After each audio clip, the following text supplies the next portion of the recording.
Good to have you with us tonight, folks. Thanks for watching. It seems only like yesterday when Mitt Romney was on Fox News talking about the political philosophy of responding to attacks. I, of course, respond to the attacks that come. But, you know, they say in politics, if you're responding, you're losing.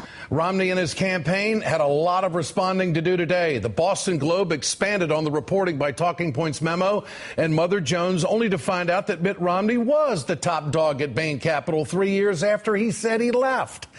According to the report, a Massachusetts financial disclosure form Romney filed in 2003 clearly states that he still owned 100% of Bain Capital in 2002, and Romney's state financial disclosure forms indicate he earned at least $100,000 as a Bain executive in 2001 and 2002, separate from his investment earnings.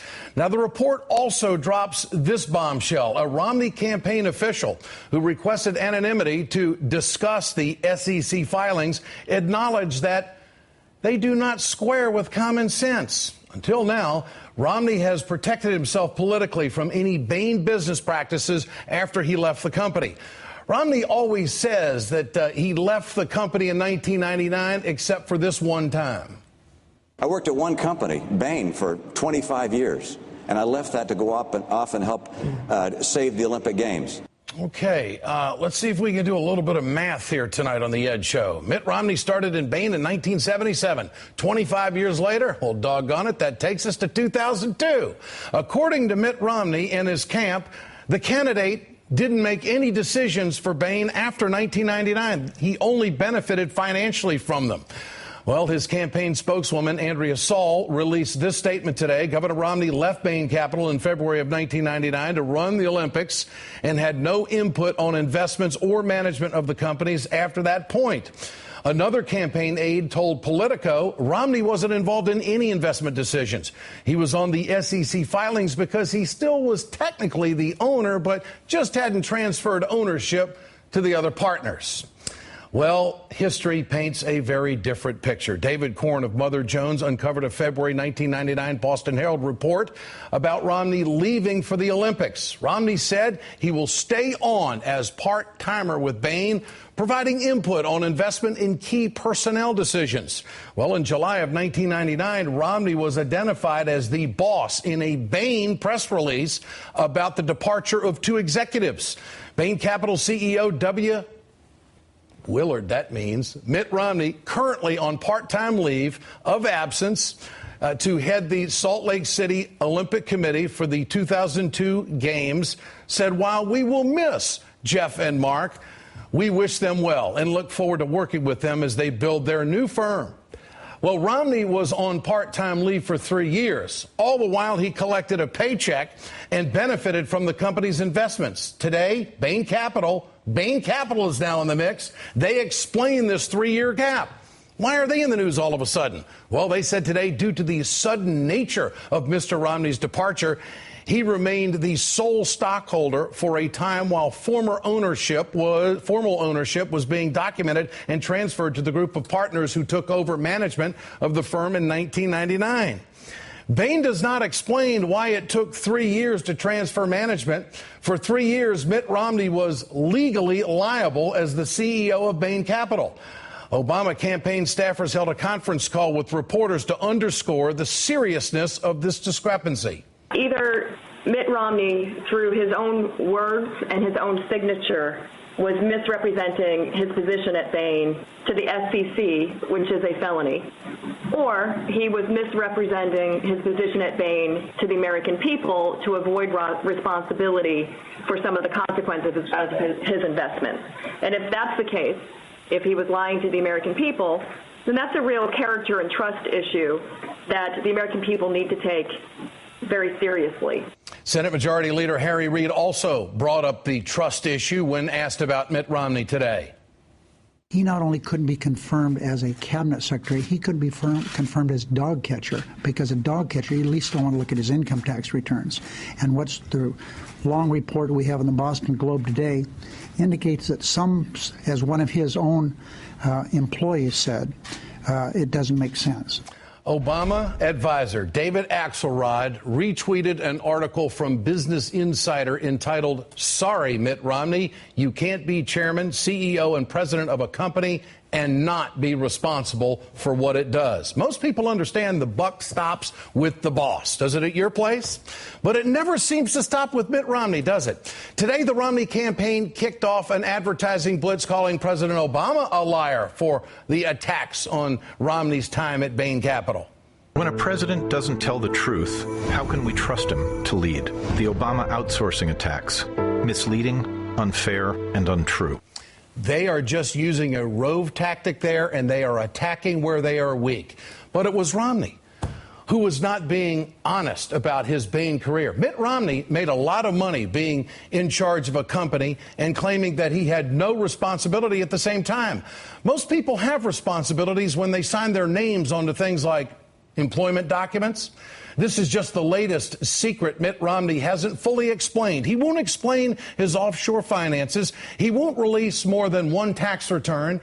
He claims, and all of his claims actually, about his business contradict his legal filings with the Security Exchange Commission.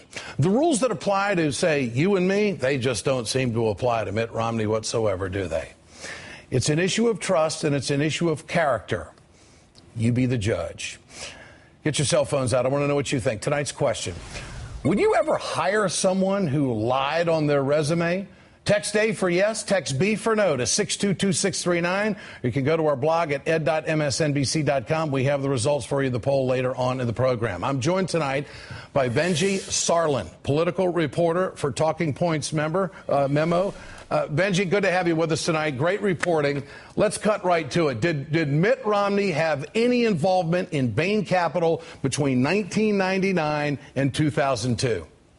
Well, depends on what you call involvement. He was certainly involved in the sense that if you look at dozens of SEC filings, he's listed as the sole stockholder, as the chairman of the board, as the CEO. His principal occupation as late as mid-2001 is listed as a managing director at the company. In the sense of a day-to-day role, there's not a lot of information. It's actually pretty vague, but it's really a question of what you consider responsibility here. If the company that you are still the sole owner of, and which there is nothing preventing from you from checking in on or watching from a public distance or visiting your old partners, if there's nothing preventing you from checking in on it, are you accountable for their decisions? The Obama campaign says it's just definitively yes, regardless of what his day-to-day role was. Well, the Obama campaign is saying yes because he would be legally liable, would he not, as the head of a company if they were to have any kind of legal issues whatsoever? His name's on the paper. He's on the payroll. He's taken profits from the company. How can he not be connected legally? Well, that's certainly what they're saying to the SEC in all those files, that Romney's the owner, Romney's the CEO, Romney's the chairman. The buck stops with him. So their argument right now at Bain is, hey, he was out doing the Olympic thing. In fact, he was probably even playing a little bit of golf along the way. We really didn't have anything to do with the operations. But on the paper, he's the man, correct? That seems to be pretty much what they're saying, yes. All right, Benji, great reporting. Great to have you with us tonight. Thanks so much. Now let's turn to Ben LaBolt, National Press Secretary for the Obama campaign 2012. Well, there's a lot for you guys to talk about. You're going right at it. How do you respond to the Romney campaign's defense of the candidate today? Well, you know, Mitt Romney is holding himself to a double standard because he claims credit for jobs created by these companies that Bain acquired during his tenure, jobs that are created to date. But he won't accept responsibility for transactions that he was involved with for companies that shipped jobs overseas and went bankrupt with workers losing their jobs and their pensions and their health care benefits. And so he has furiously tried to extract himself from these 3 years, 1999 through 2001. Now, he was CEO, chairman of the board, sole owner, and sole shareholder. We're supposed to believe that he didn't have any involvement with any of these companies. You know, a new report has emerged tonight in sworn testimony in 2002. Romney said that he left Salt Lake to travel back to Massachusetts to appear at board meetings. And so the suggestion that he's not involved in any of this, that he's legally responsible but not personally responsible, simply isn't credible. Okay, so this is a new piece of information. There's a legal document saying that he left the games and went back to take care of business with Bain? So, sworn testimony in 2002. Now, the Romney campaign has admitted that one of the companies where he appeared at the board meetings was a company that had been acquired by Bain. Okay. But they well, then that's clear contradiction of the filings, then, isn't it? That's exactly right. Okay. Now, the Romney campaign wants President Obama to apologize for Stephanie Cutter's remarks that you heard earlier, we played on that conference call, about Mitt Romney either being a liar or a potential felon. Will there be an apology? There won't be. You know, Mitt Romney has been telling voters since he ran for office in Massachusetts that he left Bain in 1999, and the Boston Globe reported today that that wasn't true. That was their first response. Their second response seems to be informing the Drudge Report that suddenly there's a new frontrunner for their vice presidential nominee. Well, that tonight is being reported by Drudge, as you said, that Condi Rice is now on the top of the short list. It almost seems as if Mitt Romney and the Romney camp wants this story to go away really fast. Will this intensify for Mitt Romney to be transparent about his finances and release more of his taxes? I mean, how does he make this go away? Well, that's how he could clear up these questions and answer these questions. You know, his own father released 12 years' worth of tax returns. We know his tax returns are available. He provided John McCain with 23 years worth of returns when he was being vetted for vice president. But he won't share those with the American people. All right. Now, what about claims that the Obama campaign has lied regarding Mitt Romney's role at Bain? Well, a couple of things. First of all, their response spot today relied on the claim that Mitt Romney left Bain in 1999. And we now know that that's not true.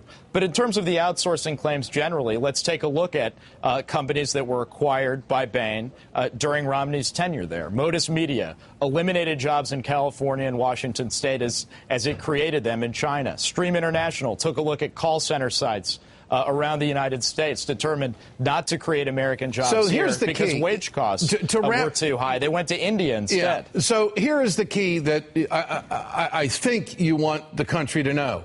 Is that Mitt Romney has been running around the country saying that he knows how this economy works. He's been running around the country telling people that he can manage the economy a lot better than President Obama, that he's all about creating jobs. Yet when he was at the helm of Bain Capital, and there's discrepancy of exactly whether he was or he wasn't, you're saying that he was shipping jobs overseas. That's exactly right, and this is run throughout his career. In Massachusetts, he vetoed legislation that would have prevented outsourcing, and while the president is fighting to end tax breaks for companies that ship jobs overseas, the tax plan he has on the table has additional incentives in it for companies to outsource. All right. Well, there will be Judgment Day coming up in November. Ben LeBolt, good to have you with us tonight. Thanks so much. Thanks Remember for to having answer me, tonight's question there at the bottom of the screen. Share your thoughts on Twitter at Ed Show and on Facebook. We always want to know what you think. Coming up, Mitt Romney's got an outsourcing problem. And today's, there's another big revelation. We'll bring you the very latest. Senator Sherrod Brown from Ohio will be joining me. Stay with us.